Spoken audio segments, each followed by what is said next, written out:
Hello everyone, it is that time again, daily cast time. I have three wonderful guests to talk about the spoilers we've got today. We've got 2 NBN IDs, we've got 1 Jinteki upgrade, and we've got 1 heaping big scoop of rules changes. I guess we'll maybe also talk about the startup ban list, though I don't know that this crowd is very startup focused.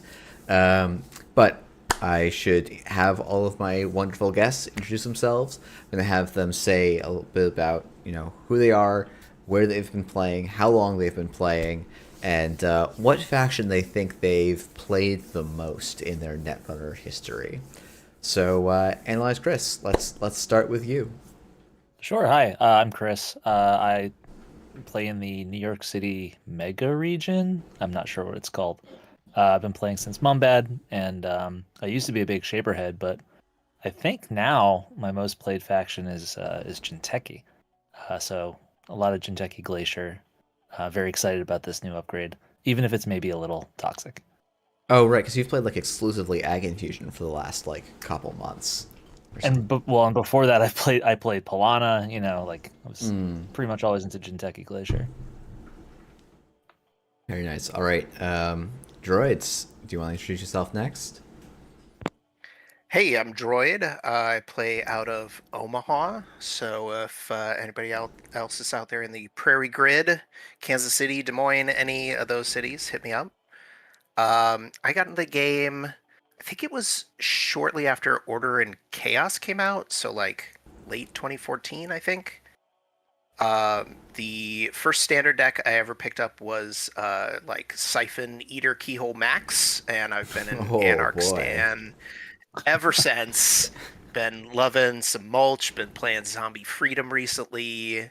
So yeah, I've definitely played Anarch the most. Fantastic. All right, Meathir, you're up last. I should have asked if that's how you actually pronounce your name, so I'll...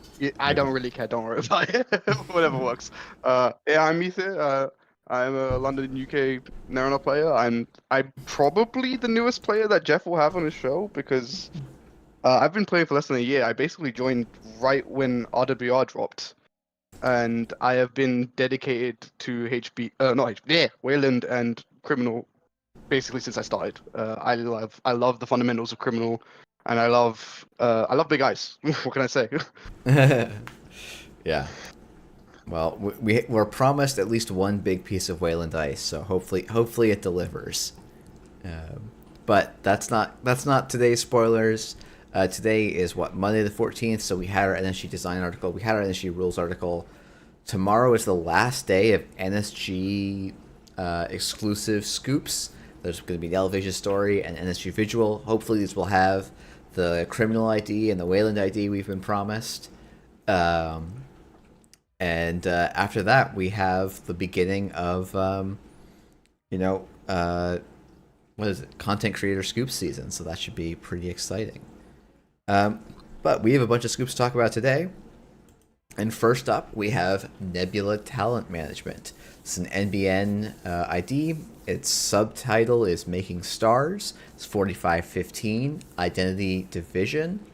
And it says, when your action phase ends, if you played an operation this turn, gain 1 credit and flip this identity. And then the flip side says, Gambling Arena, Burning Bright. The first time each turn you play an operation, gain click. When the runner makes a successful run on HQ or R&D, flip this identity. So who's got first thoughts about Nebula talent management? Well, when I first saw this, I immediately thought of Asmari with the emphasis on operations. It reminded me of Asmari's, taxing the runner for playing events. And it just seemed like Asmari, like a small, modest economic ID. And then I saw the backside, and I saw that you could just gain a click, and I was like, oh, that's incredibly powerful. So my brain started going towards fast advanced shenanigans, because most good IDs give you some form of an extra click, just to like provide tempo or to like. It's been a lot of giving credits in the past, but just like an actual click that you can use for anything feels like a very strong way to enact a fast advanced game plan. I would jump in as probably this ID's biggest skeptic and probably be completely wrong, because 4-click corpse are insane, but defending 2 servers is really hard. And if you need a remote, then you're having to defend 3 servers to make your ID really powerful. I don't think just flipping for the 1 credit is good enough value. If you can get away without building a real remote, kind of like how Outfit does currently, or maybe there's some older Foster Advanced plan that I'm not aware of, then I think this ID will work very well. But if you have to build a remote, then you're having to defend 3 servers, and that's hard. Yeah, NBN doesn't generally do Glacier super well. I mean, they kind of have a bit, but I think the biggest thing this ID hinges on is, do we get 3-2s? If you get 3-2s, then this can be amazing.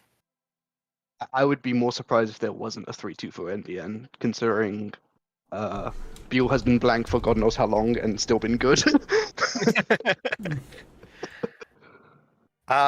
Another thing I want to do with this ID is, hey, guess what's an operation? Oppo research. You can't run R&D and clear all the tags if you only got 4 clicks. Yeah, I think that's a very good shot. And hey, you get to play the Oppo research for effectively 1 less.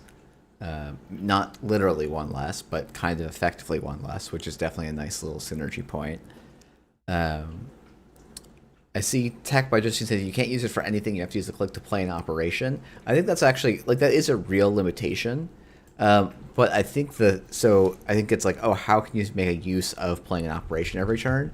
I think you start looking for operations that have like another basic action tied into them, with stuff like greasing the palm, which is like, oh, I get some cash, I play an operation, and I got to install a card. And now this does become almost like a free click. I think almost every combo in the game involves an operation, so I barely see that as a condition, I'm going to be honest. As long as you have like a little bit of card draw in the faction that is best at card draw on the corp side, at least. Or at least it's meant to be, I think. Yeah. I mean, yeah, with the Predictive Planogram and Spin Doctor, and then what else? There's also, and there's another one that you can even use for both, right? Which is Sudden Commandment.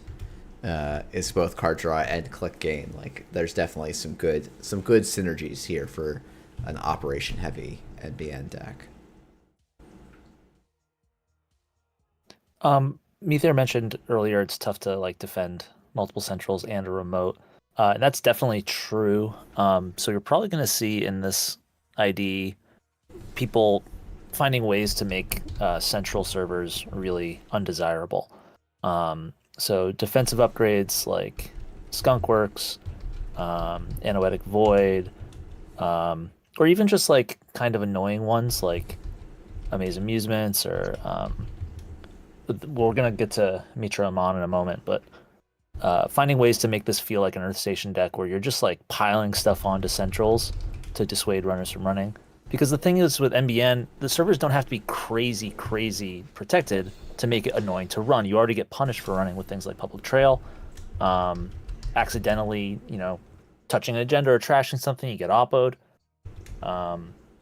So it's not like you have to throw everything into centrals. You just need to make it just annoying enough to dissuade the runner from running and throw off their economy. Yeah, it's like, oh, if you can res a funhouse on R&D and HQ, like, I don't know if the runner's going to try and turn you back over every single turn, right? Like, that starts to become pretty annoying. Like, oh, I have to make a run, deal with the funhouse, and then also clear a tag. Like, that could become quite a bit. So. I see in chat London calling out business as usual glow up. You can advance your agenda, get a click back, also charge up the mess in a chest vote to make centrals harder. It seems pretty good. I might try that. I was gonna say, given between this and like a bunch of the other IDs and stuff, like Jinteki as well, for example, I was saying I think RLC is the best card in the game now. I think Red Level does a stupid amount for so many of these IDs at this point that I'm kind of surprised, like how many uses it has. It triggers this one, it triggers Wiki. It gives you that click that you need. It's dirt cheap. I think It's really perfect here. It can draw you into more operations. it's only one influence, right? Like I think It's not two. Yeah, It's two. Oh, is it two? But yeah. Oh, it's two. Never mind. Right. But yeah, Yeah, like, I think it was I one. think That'd be RLC is gross. going to be. I think RLC is going to be. I mean, it has YDL synergy as well. If you're in NBN, right, you're almost certainly going to be playing Yodel. So I think that is definitely in this ID for sure. Maybe it'll import Biotic as well. Sorry, no, nano management. Gotta get it right. Yeah. You also Yeah. get to play a card I love but doesn't see a lot of play, Predictive Planogram. Just a good, solid operation in this ID. Yeah. Draw 3, and then that's probably drawing you into your next operation, hitting your combo. Yeah, I guess actually one If you're question playing like might be- Funhouses. Yeah. Sorry, I was just saying, if you're playing like Funhouses, you're probably gonna get both triggers, right? At least one time. Yeah, probably at least once a game, right? Yeah, I guess so. A question might be is how many events do you feel like you need to include in this ID so that you get to trigger it enough to win you the game? 12 to 15? So that's Feels let like me a think. lot. Yeah, it's right. That's a lot because like okay, we have 12 to 15, and then we probably have, let's say 10 10 agendas, and then it's like okay, that leaves us with 20ish slots for ice and upgrades and other things, which is like probably right on the edge of what you can do. I think that makes sense. That hit it number would every make sense turn, if right? it's a fast Yeah. advance deck. Yeah, Yeah, if we can go, like, no remote. FA. Mm-hmm. Otherwise, you're not creating the threat by being on the flip side. Yeah. I guess you have to be pretty dedicated to fast advance, so you have to kind of hope that card pool exists. And yeah, you can't really run assets like you run spin doctors, and maybe that's it. Like you don't get to run, humanoid resources or anthill excavation or any of those sort of things, or daily quests like those sort of cards. But yeah, that'll be interesting to see if that's the way you end up building this. I'll be kind of curious. Any other thoughts before we move on to the next NBN ID? It's going to be a 45 card ID that's actually viable in NBN. Yeah, it's well. I mean, we did have Near Earth Hub, right? Though I guess that was a 45-17. So. Oh, when it's 17 influence, it draws a card basically every turn. Yeah. I got to stop being salty about NBN. I actually don't hate NBN that much, not as much as most people. So, although I might after seeing the next one. Yeah. So yeah, we had an article coming out at the beginning of the season saying that Reality Plus was banned, and so we got Synapse Global, Faster Than Thought. This is another NBN ID. This is a 45-15 division subtype. The first time each turn a tag is removed, you may reveal and install one card from HQ, ignoring all costs. Click, remove a tag, gain 2 credits. every impulse monitored. I think something just to note about this, and then maybe we'll throw the Droid for a first thought, is like this. It like weirdly, this is actually click, remove tag, gain 2 credits, and install it, like reveal and install a card. So it's, you know, maybe a little bit better than it looks. Like I feel like if someone said, "Oh yeah, you're gonna give a corp a basic action to click and remove a tag, and it's only gain 2," I would be like, I feel like that should be like gain 4 or something. But you know, you're getting that extra kicker on from the ID text, which is kind of interesting. But Droid, I'm curious to hear what your thoughts are as the person that's called wearing an NBN shirt. Hey, I made them for all the factions, so you know I'm flexible. I don't know. It's fine, I guess. I'm not wowed by this, I'll say. As somebody who plays NBN decks that are almost exclusively kill based, this doesn't really fit with what I want to do. The fact that I have to reveal, I don't like that at all. I've been playing NEH acid spam into kill, and the strongest part of that deck by far is the fact that I could just cough a bunch of stuff onto the board and the runner doesn't know what to go after. You know, they might hit an Oracle think tank and they're never going to do that if I show them what it is. So, I don't know. What does anybody have better ideas? What do you want to do with this? So I can see this going a couple different ways. It seems like you can go wide with this, like a normal asset spam NBN deck, where you put out a bunch of assets and you force the runner to interact with them, and then you oppo them, and you use those free installs to continue to further your board state. There was a little bit of talk in the article about like installing ice and towers of ice because the install ignores all costs. So that feels a little more like wishful thinking to me.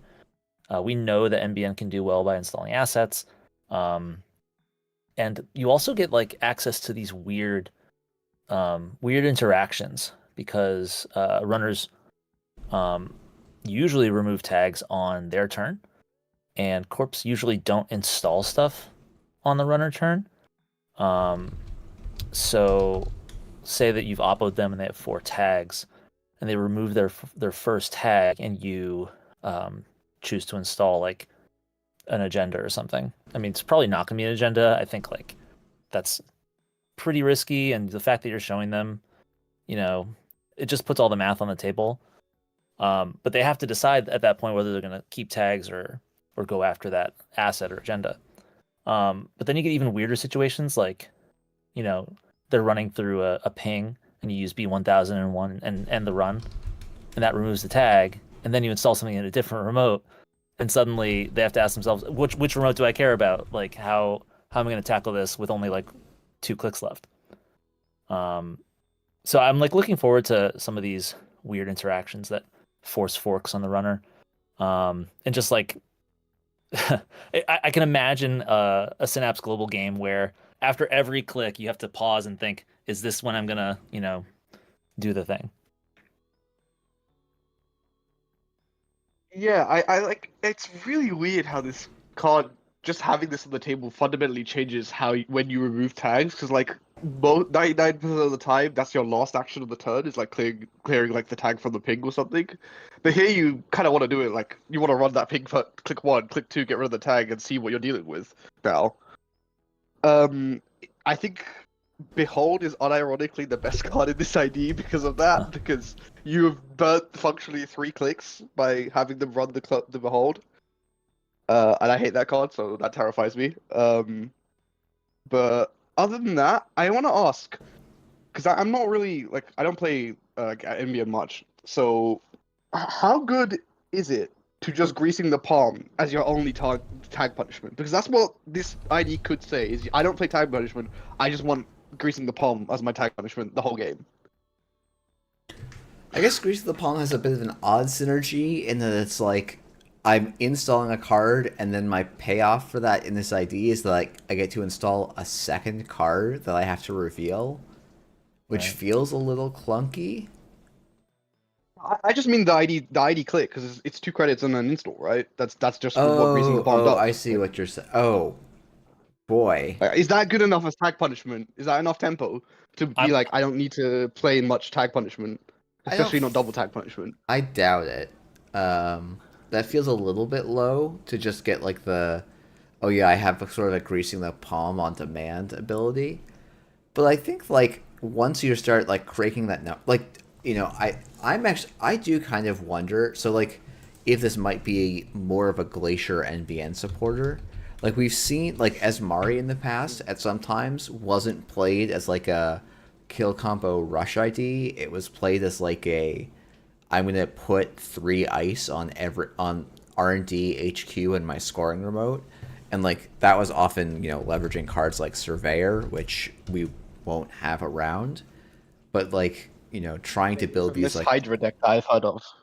yes, yeah. I mean this was probably the deck that like played Hydra the most, and like maybe Synapse, like depending on what ice NBN gets in the set, could move back towards some of that identity of like an NBN Glacier that just like uses tags, like makes the owner have to respect tags, and then kind of does leverage off of those rather than looking to like, oh, I'm going to do some kind of tag combo to win the game. right. It's not because for a long time with Boom, you just had to get a certain critical mass of tags and then kill them. And the tags had to persist over over a turn cycle. But like this is just tempo tags where the tags are annoying and then you get a little click advantage.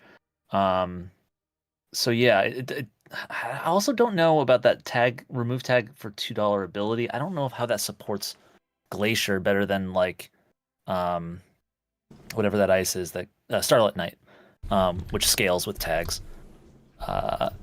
Even in the rotated card pool, there seemed to be like good enough in faction tag punishment to not just waste a whole click for just a couple bucks. Well, I think yeah. I feel like between like IP enforcement, I think in the article they did mention there's going to be more tag punishment, so I assume it's a single tag punishment because we have prominent double tag in end of the line, and obviously IP enforcement is like variable. So I'm assuming there's going to be some single tag punishment, and I'm wondering, is it worth taking that tag away and taking that threat away, and you're not hurting the runner's econ, which is arguably more important than your own econ.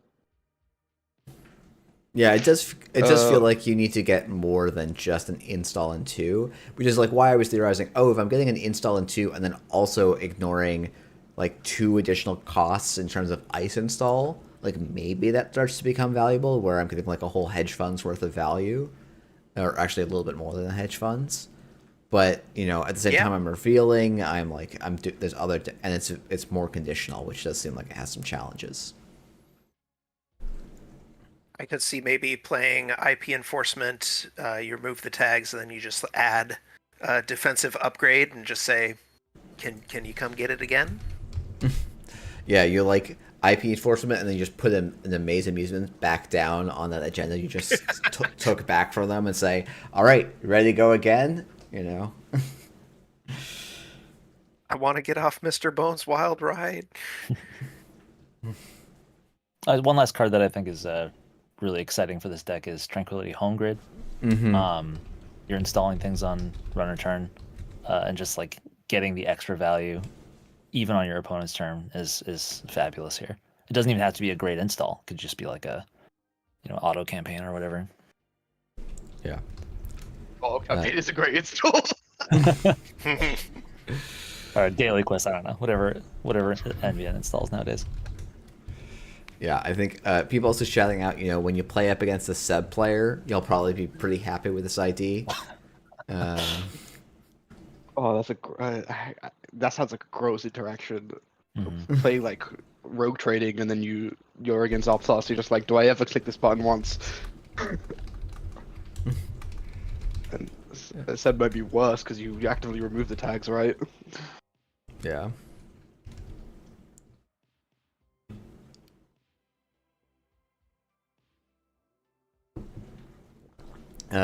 All right. Any let me quickly check if there's other things.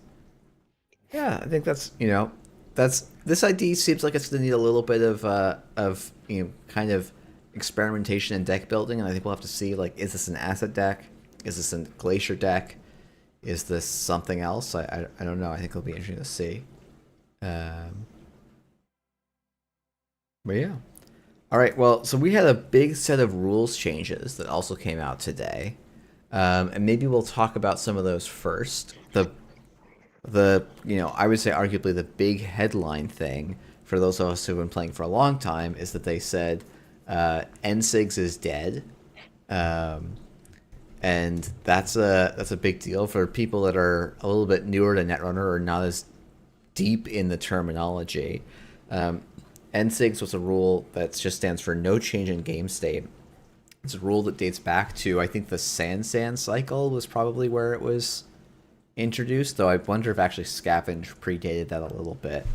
Now I have to go and check when Scavenge came out. I think it's so funny, all this talk of NSIGs, and it's been this looming threat for years, and then it's like, 3 cards were affected. It's fine. Yeah. So yes, I mean, I think we'll talk about. There's a couple of other cards that were affected, but in kind of subtle ways. But Scavenge was one of the first like cards where it was like, well, Scavenge is not quite it was sort of an NSIGs thing. Where it was like, if you didn't have a program in your heap, you could not play Scavenge, even though Scavenge would trash a program that you could then call back with Scavenge. Like, that was always kind of how Scavenge worked. If you didn't have a program already in the heap, the original FFG ruling was like, well, the effect of the card, installing a program in the heap, can't do anything, and so you can't actually play Scavenge. And then this became an even bigger deal with things like Geist, who gets the abilities whenever you use a trash can, and things like Shiv would be like, can I just trash this at any time because I just want to draw cards? And FFG was like, no, you have to be like getting enough. You have to be using the right half of the colon to go and pay costs on the left half. And no change in game state has like some weird counterintuitive things where like, rezzing cards is a change in game state, even if like, this is actually something I think I got wrong on a pretty like while judging a Continental, I think, was that like you can res Malia even if there's no non-virtual resources installed, because rezzing the asset counts as a change in game state, which was it was like correct to do in that situation. It was just a very like it was a rule that had a lot of different slightly counterintuitive things. And the new card that people have been like, we can never get rid of no change in game state is Ob, because now, just like Geist, you have reasons to want to trash things just because trashing it is inherently good for you. And the rules team said, you know what, we want to get rid of this, let's get rid of it. And so they tried to figure out a way to make that consistent. And a card we pulled up earlier, like B1001, has this text, remove a tag, end the run. You cannot use the ability during a run on the server. And, actually, if we pull back up Synapse, there could be a board state, right, where the runner isn't making a run, but is tagged, and like maybe they take their fourth click and they're still tagged, and you can be like, I want to use B1001 to remove a tag so I can install an agenda at the end of my turn. And then I get to score it. Vulnerability audit down. Yeah, exactly. And so what the rules team did, and the reason that this change ends up being small in terms of total number of cards affected, is they basically said, well, if a card is referring to doing something during a run, it can only be used during a run. And if it is something like Aquaceris Crew, if it says the ice you are encountering, well, you can only use this ability while encountering ice. Because actually, I think if it didn't say that, I think set players would be super happy to just have an Aquaceris Crew. They just get to use a paid ability at any time to like throw down a resource from their hand kind of thing. Yes, this invisible ice has lost strength. I've done it. Yeah, exactly. Look at me being a revolutionary and getting my connections on the board. And then they also made it, I think, so that like all icebreakers interface abilities only can work while you're encountering an ice, though I think that might have been baked into how interface worked already. I think the card that I actually still don't know how it... So there's a weird thing in Netrunner you can do, so where you can boost a breaker at any time. So I pulled up the one breaker where that's very unclear that you can do that. Let's say we pull up Carmen, for example, just because that's the first breaker. Keep typing Carmen. Let's say we pull up Carmen. You can use the 2 credits plus 3 strength at any time. Why might you want to do that? Well, an easy answer might be something like you want to not have Trickster Taka. Oh wait, Trickster's during a run. One is Audrey, right? Like you Audrey a Strike Fund and buff a driver back. Like that's like a regular play pattern. That's a good point. Yep. That's a much better regular pay pattern. And so you can always do this plus strength action, but you can't do the interface actions at any time. I don't actually know how that's going to affect Paperclip in Eternal, because I remember people just boosting Paperclip to like spend Trickster Taka credits and things like that. And because this breaks with the same rules that it boosts, right? I see exactly what you mean. Yeah. So Paperclip, Black Orchestra, and MK Ultra now all have this ambiguity. And like, I'm not surprised the rule team didn't prioritize addressing this for a niche effect in rotated cards. But I think that's an open and interesting question. I'm trying to think what else. My assumption would be because you are boosting strength and that is the effect. Like some effect has occurred, therefore you can do it. But I don't know. I mean, ask Seth for fun. Chris with the real answer, yeah. Yeah, I'm the one day for Jamie to not show up in the chat. Because like you can play operations and not fully complete their effect. You can play a greasing with only one card, with only the greasing in hand, right, and not install anything. Sure. Yeah, that's true. So my assumption would be the same thing here, where because it boosts strength, that is something you can do outside of the run, yeah. But I could be wrong. So Jeff, as the resident Eternal player, does this change mean that Geist and Ob are just meta in Eternal now? Well, I mean, Ob already was meta. I would say, like, I'll be curious to see. There was a big change to the points list immediately after the Eternal Super League ended. And Ob got pointed despite having, like, one of the worst records. I think it was pretty rightfully pointed. But like, Ob was getting crushed by Clan Vengeance, Rumor Mill, Wizard.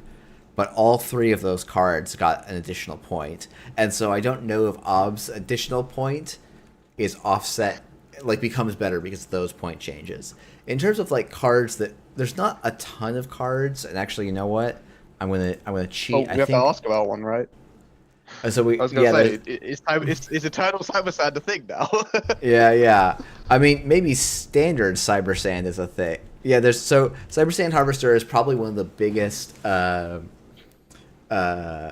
things to shout out here in both standard and Eternal, because now you have a 2-cost card that you can trash at any paid ability window to get a 1-cost card. And it used to be that you had to res at least one piece of ice before you could use the trash effect on Cyber Sand Harvester.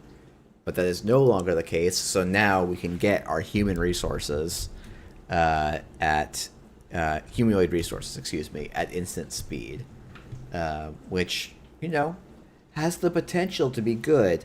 I actually think in Eternal, playing one or two Cyber Sand Harvesters, so that you can then fetch Mark Yales, is like maybe actually a little bit better, because then you can use Mark Yale to fetch Rashida. For those of you who haven't watched Eternal, Mark Yale went from a card that saw literally Oh, go ahead. But hang on, if you do that, if you like do the Cyber Sand on their turn, you can't fetch the Rashida on your turn and get the trigger, can you? Or Oh, or you can you? With this can. You market- can because you you can. have Oh, that pay to build. If you use the if you like res and use the cyber sand like at the end of the runner's turn, you then have the pay to ability window at the start of your turn before start of turn triggers happen. So you can use that window to pop the Markiel because Ob will have reset.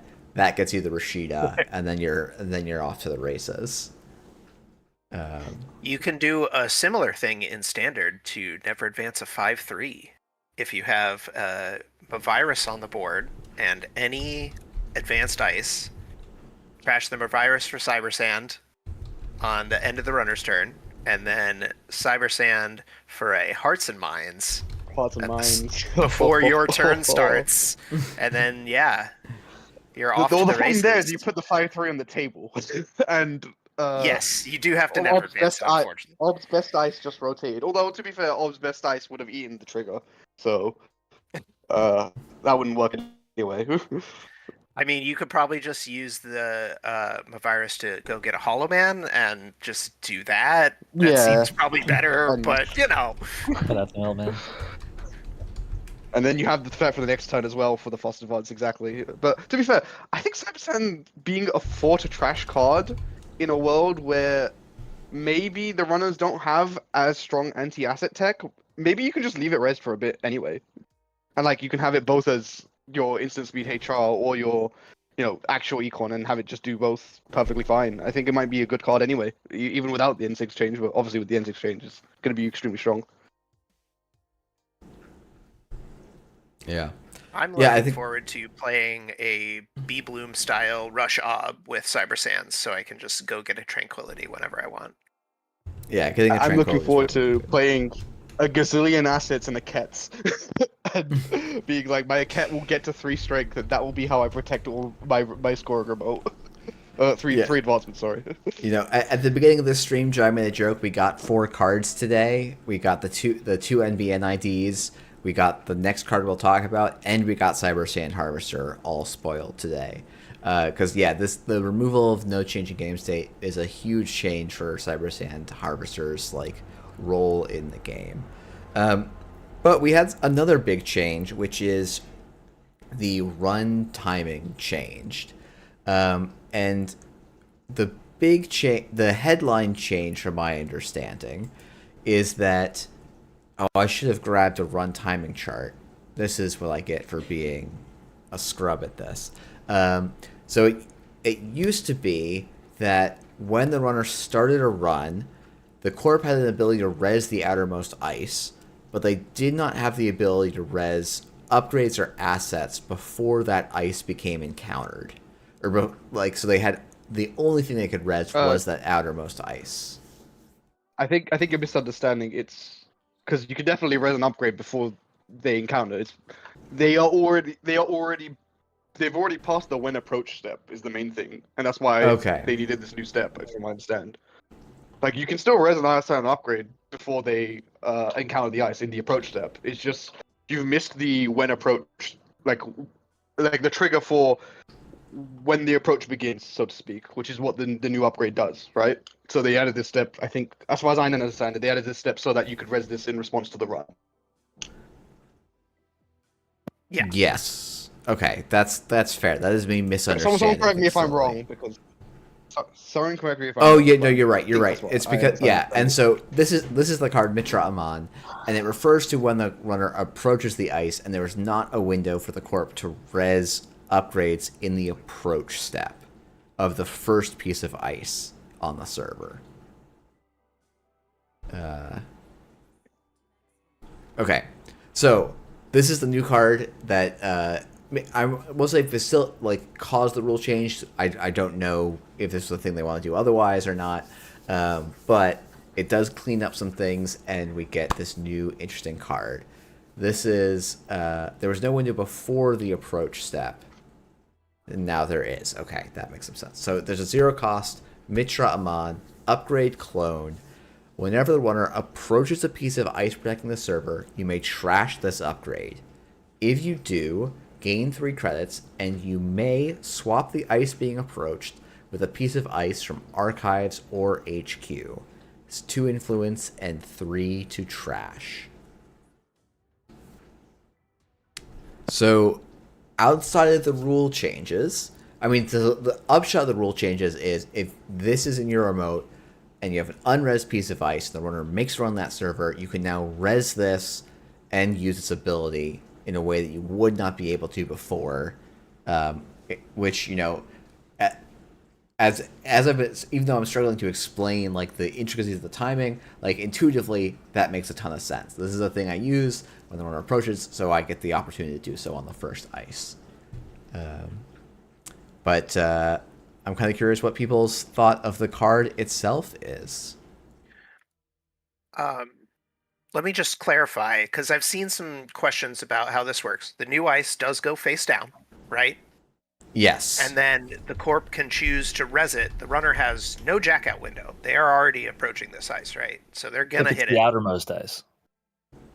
No, Even I if it's think not the anytime. outermost. No. Because You decide movement to jack out phase- before approach. Yeah, you decide the movement. And exactly. then you go to approach, yeah. Yeah. Yeah. So, So yeah, as the corp, I you get think the this card's maximum great. flexibility here. This card is great. I love giving factions ways to make money that like fit in with their whole shtick. Jinteki certainly needed more of that. This kind of reminds me of Tattoo Bola, even though it's wildly different. But like, it's got that same thing going on, and Jinteki needed some good money. So yeah, I like it.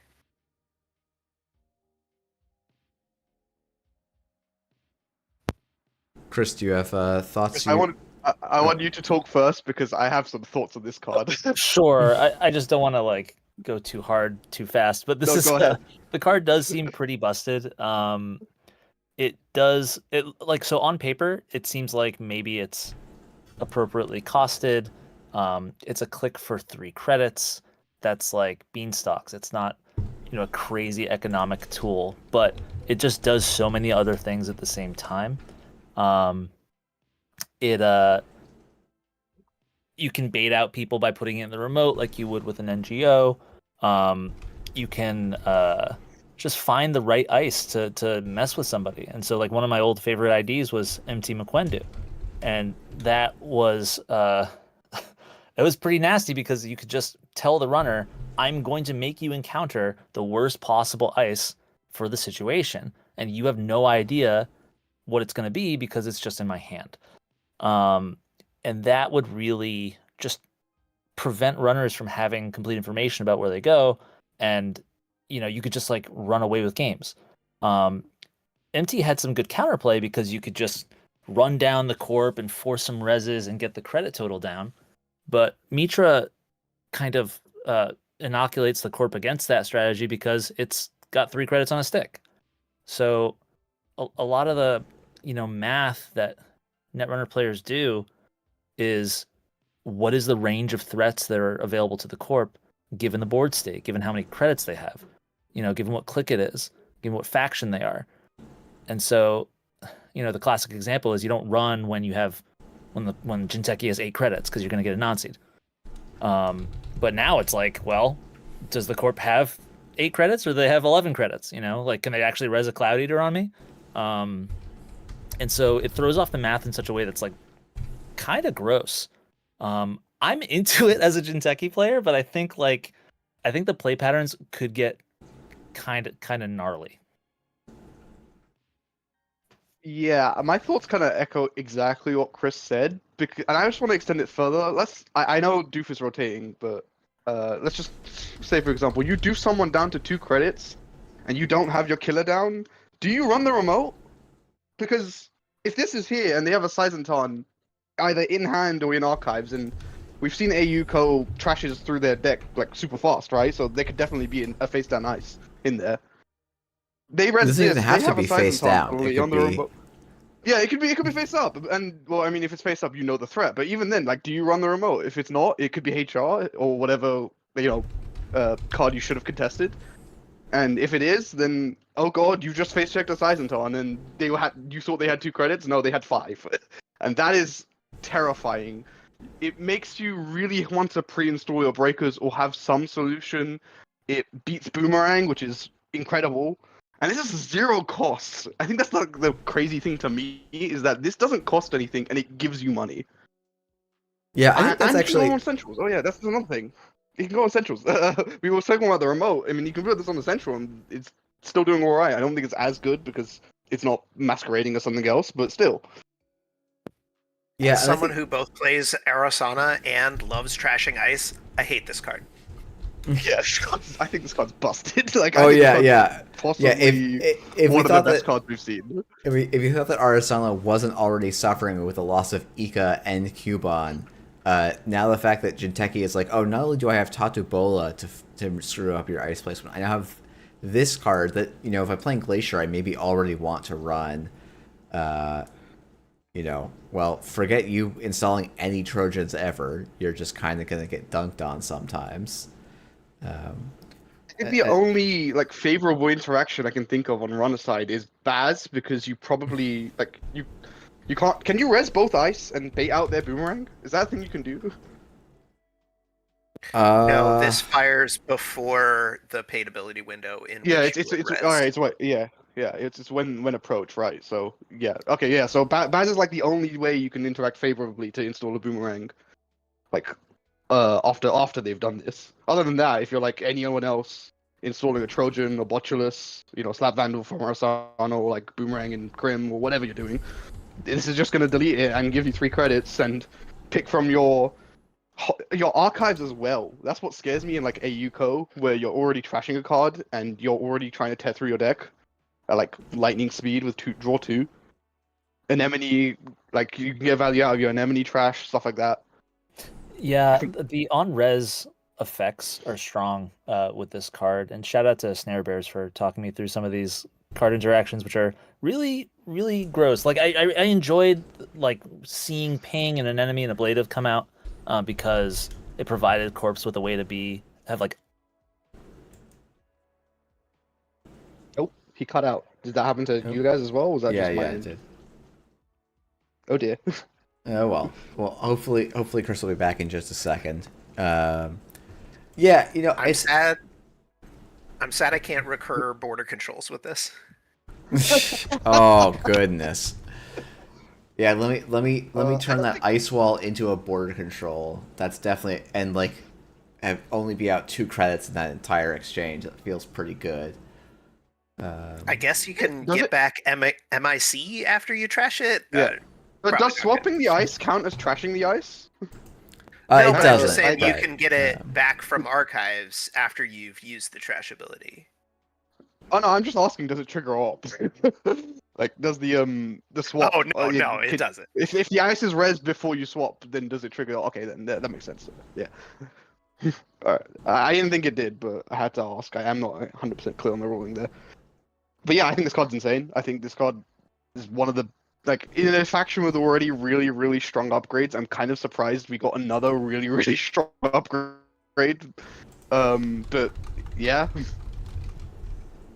Like, there's Adrian, there's Anoetic, obviously. Daniela, if you're like doing damage things. There's a lot of choice for what you want to put in that remote. Obviously, the Costa as well. So yeah, I think Jinteki Glacier might live after all. I thought it might be dead when I saw the IDs, but I might be wrong. Yeah, you know, it's like, it's funny because like I could see a world where this doesn't end up being the end of the world, because like to some extent it's like, okay, I need to have an ice that's in my hand that I don't want on the board, and it's just an easy mark you need or an a ice in hand? beanstalk. Like, I guess think, that's like, you true. have Hunter Review and Cohort in faction. I think you're already, like, even right now in Standard, you have enough ways to trash, like, bad ice that you don't need right now, like, you can't afford, for example. And then Mitra is basically a second hand for all of those ice. Yeah, that's fair. That's fair. Yeah, Oh, I it, just like realized, I was gonna say, it's like, sorry, I didn't mean to interrupt, but I was gonna No, say go it's like ahead. Simul Chip but for Corpse, but then I just remembered we didn't talk about Simul Chip technically getting a small buff. Oh yeah, But that's yeah. true. Simul chip. It's like Yeah. It's like Simul Chip for Corpse. It's like you can you can get whatever ice you want, right? You can get whatever programs in the bin that you need at that point, right? It's the same idea. Sorry, I don't even think. No worries. No, I just finally got back online here. I don't know how much of my screed you got there. I just saw someone in the chat say pinhole target, and I don't know if you got to the trash cost. This being 3 is incredible. Like, who's gonna trash this with real money?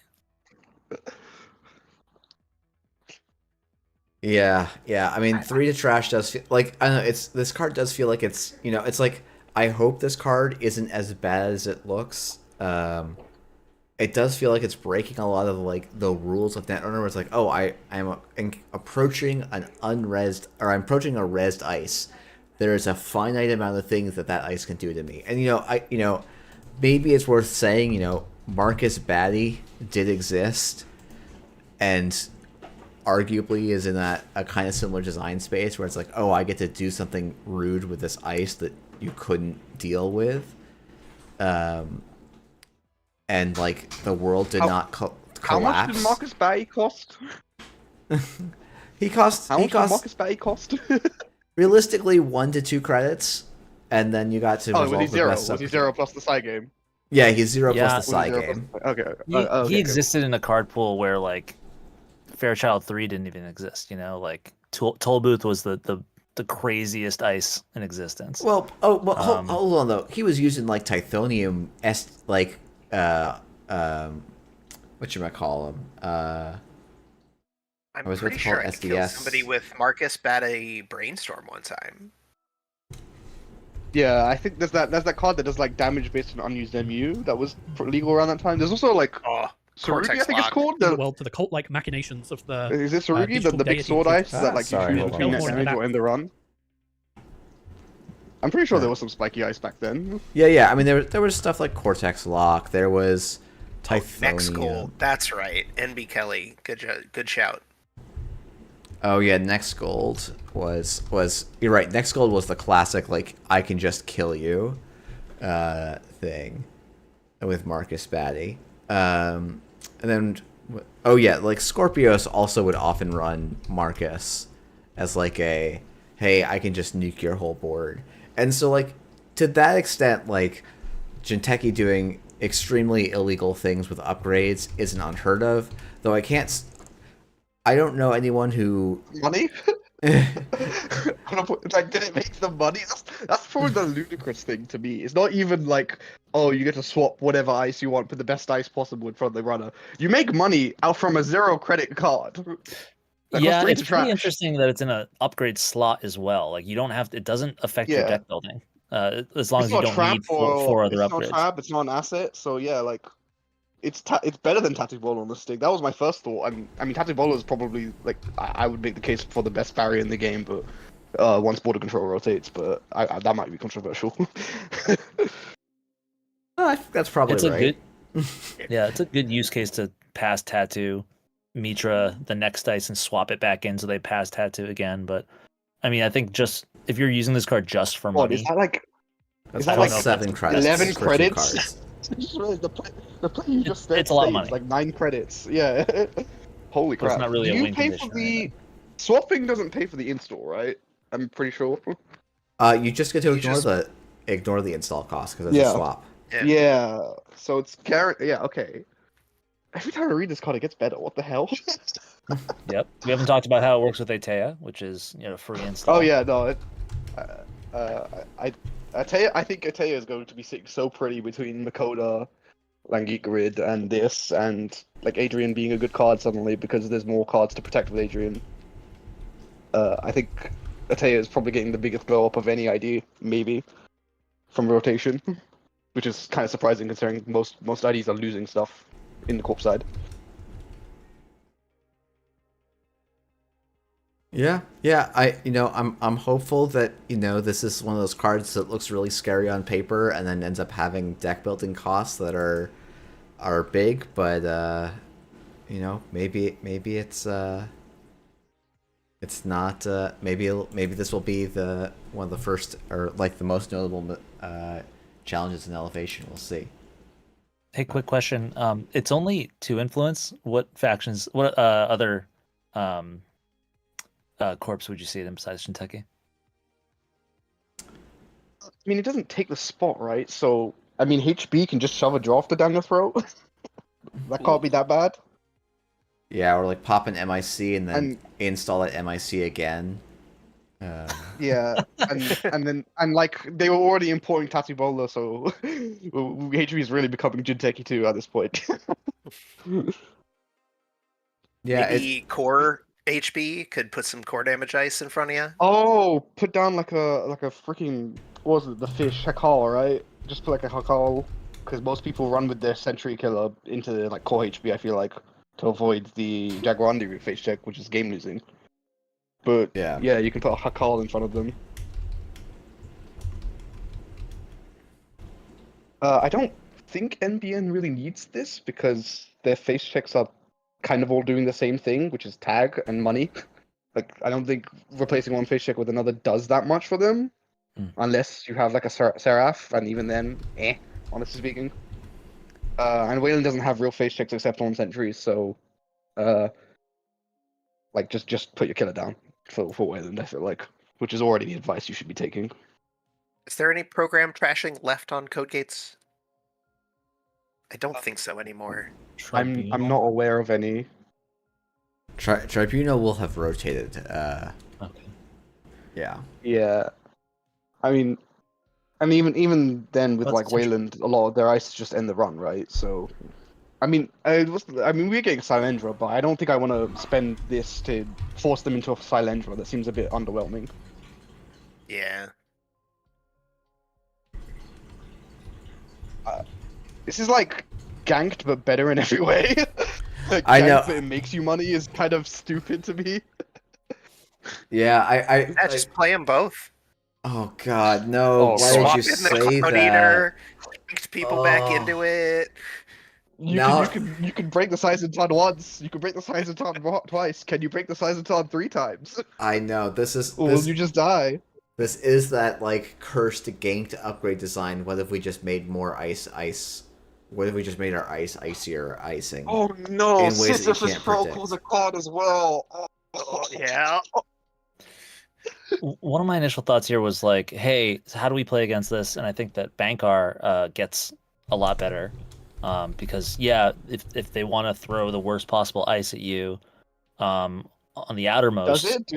Do they not just throw the Sizenton and kill you for it? Exactly. Like, Yeah. I- So like, they can so Jinteki can find the Sizenton, or they can find, I guess it's not Nancy anymore, but they can find a thing that multiplies the net damage. I know Yeah. I've been hopping on Sizenton a lot, but I just feel like It's relevant. I know you should just be putting your killer down before you run against Jinteki. It's like facing Jinteki 101 between like Claudia and Nancy. Okay, Nancy's rotating, but Anemone and Sizenton. But still, like, I can't stress it enough. Like, I don't want to die to this, but I feel like I'm gonna die to this so often. Well, But maybe we've Atini, had I it guess, too is good also for a too card. long, and people need to start slotting, more breakers. Maybe we need redundant breakers so you get them faster, and then maybe that's the deck building compromise that runners have to make with a card like this. Yeah, Although I it mean, is rotating. That was one of the best ways to deal with a lot of those Sentry Ice, right? Outside of Anansi, like in Criminal at least. I think Audrey is probably a really good answer to this actually, because like you can probably break the ice regardless of what it is, right? Yeah, and like probably you might. I wonder if you're just gonna see more runners just be like, you know what? I'm just gonna throw a revolver down. It's pretty cheap. It will solve a problem for me, and reduce my tempo hit. I think also like it is worth thinking like, also with something like Nebula talent management. Like I feel like there's already gonna be some pressure for me to run like runners to be putting more pressure on centrals. And that probably is the other option for this. It's just like, yeah, you know what? You can put a card in the remote. If it's not advanced, I'm just going to try and hammer your centrals. And maybe you'll seamless launch me. But if you like spent a click to install an upgrade that you were counting on to give you 3 credits and it never does, maybe that's okay. Like maybe I can come away with that. And we're just going to be in like those the hammer centrals. worst? Well, we have to like discuss what's the worst face check in each each slot for each faction, right? That's basically like part of what makes this card strong is the fear of the worst face check in each slot. So like Vampire and Nasa, I'd say for Code Gate and Jinteki and Okay, barriers and you mostly say on the run, so I guess you could say Boto, which does 2 damage, but I don't think you really want to do that unless you could do the Tatsubolo thing that Chris mentioned and make money.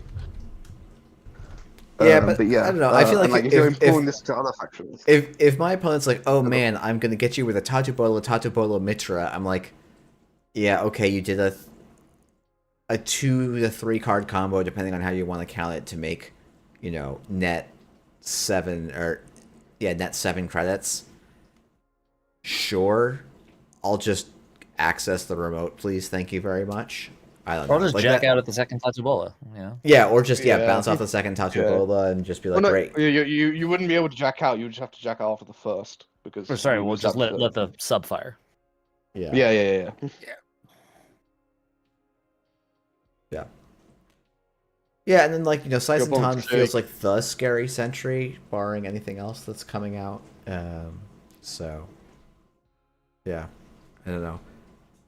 Maybe there's going to be. I mean, there could be new stuff in here that has scary sentry subs and other stuff. Like Seraph is probably worth mentioning, but I don't know. If I'm running into a corp and they have 7 credits, I'm probably should be ready for Obnoxious Ice regardless.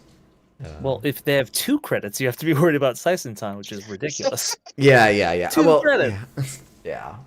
Econ denial in shambles. Exactly. Yeah. It's like Oof. the core principle of that sort of strategy is if they don't have enough money to res their ice, you can go wherever you want. And I worry that people will be dying because they run recklessly with this thing around.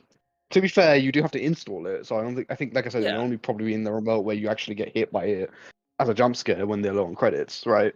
But Yeah, it has to be a server with an upgrade in it, yeah. If it's on centrals, I think it's relatively telegraphed. I don't like it's either like a skunk they imported, a Hollow Man they're trying to hide behind centrals, or this. I feel like I don't think there's many options it could be. I guess they could be playing People used to fear Jinteki, and I don't feel like they do anymore. So maybe it's time again. Be scared. What do you mean?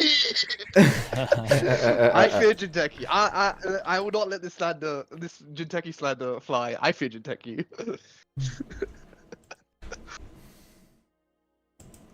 All right. Well, I think we should probably start wrapping it up. Do we have any final thoughts on Mitra?